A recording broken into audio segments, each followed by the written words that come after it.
అధికార దాహం అందరి హృదయాల్లోనూ ఆవరించి ఉంటుంది. ప్రతి వ్యక్తి తనదంటూ ఒక రాజ్యాన్ని నిర్మించుకోవాలని ప్రయత్నిస్తుంటాడు.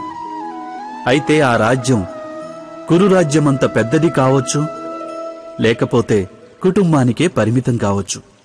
తన అధికారాన్ని పొందే ప్రయత్నం మాత్రం అవశ్యం చేస్తాడు. అయితే అధికారానికున్న వాస్తవిక రూపం ఏమిటి? ఇదెప్పుడైనా మీరు ఆలోచించారా?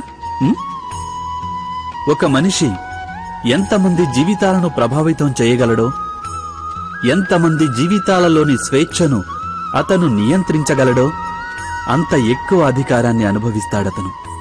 నిజానికి అధికారానికున్న వాస్తవ స్వరూపం ఏమిటంటే అన్యుల జీవితంపై మనకున్న ప్రభావమే. కానీ వాస్తవమైన ప్రభావం ప్రేమ, దయ, కరుణ ఇంకా ధర్మం నుంచి జన్మించేది కాదా?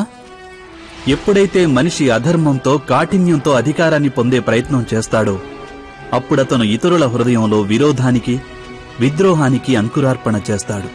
దాని పరిణామం అనేది ఇలా ఉంటుంది.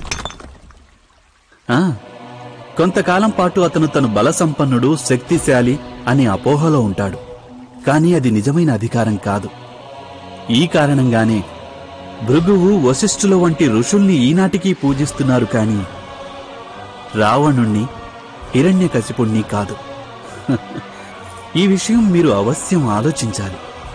సత్యమే కదా?